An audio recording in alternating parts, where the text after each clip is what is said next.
Hello movie fans and welcome to Lost in the Reel. Today I'm going to be talking about the new horror film Cobweb, which just so happens to be Seth Rogen and Evan Goldberg's first foray producing in this genre. Are these funny men able to create a memorable and terrifying experience? Let's talk about it.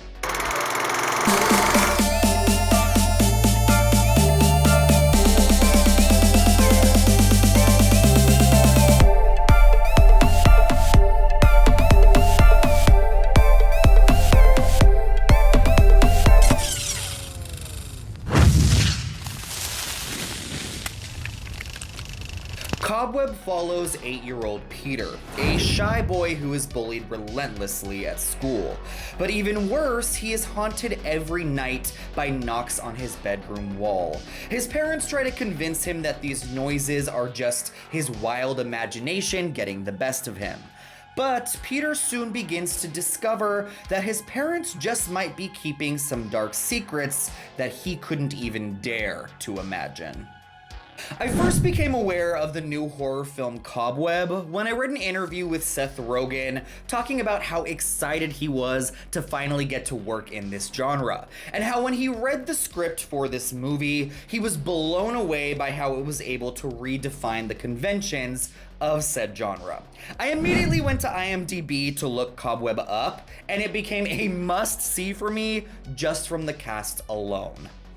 The film stars young Woody Norman, who I thought gave one of the best child actor performances ever in Come On, Come On, the incomparable Lizzy Caplan, Infinity Pool's breakout star Cleopatra Coleman, and Homelander himself, Antony Starr, from Amazon Prime's The Boys. With a cast like that, how could you not be excited?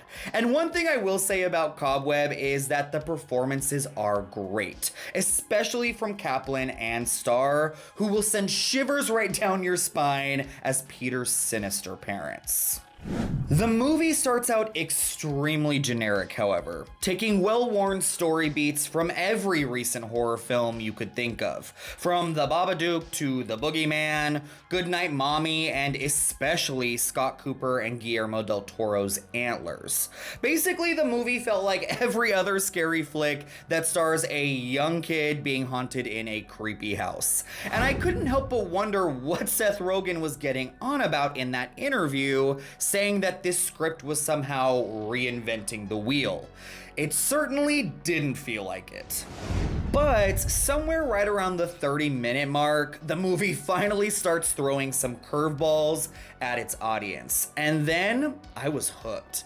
My favorite thing about this genre, besides obviously the prospect of being genuinely terrified, is that horror, when it's really good, is often able to surprise and subvert expectations. I feel like nowadays not many films outside of this genre are able to do that.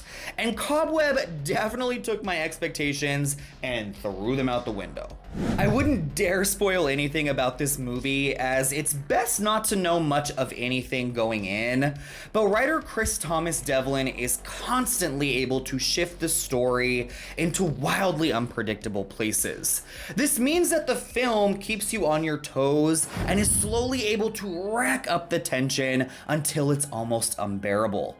In this way, Cobweb reminds me of last year's Barbarian. It takes you in one direction until it all of a sudden veers you off onto another unforeseen and diabolical path. Sadly, just like with that movie though, or at least this is how I felt, the journey is much more compelling than the actual destination. Once we fully understand what the hell is going on, what should be a frightening and shocking climax ends up feeling pretty half-baked. I think this really has to do with the unnecessarily lean 88-minute runtime. Where so many movies this year feel overly long, Cobweb really could have used another 15 minutes or so to flesh out all of the cracks in its narrative. I desperately wanted to connect with the conclusion of this story, but it feels rushed and underwhelming, especially compared to all of the breathtaking moments of suspense that happened before it. At the end of the day, it just didn't all come together.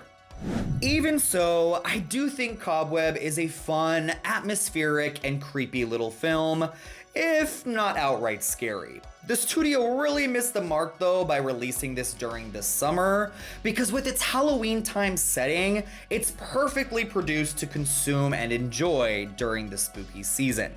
And although I certainly don't think it's going to become a must-watch yearly Halloween classic, it's well made and different enough that it's certainly worth seeking out. Thank you so much for watching Lost in the Reel. What are your thoughts on Cobweb? Were you let down by the ending, or did it work for you? And what are some of your favorite Halloween set horror films? Sound off in the comment section down below, and until next time, my friends, take care.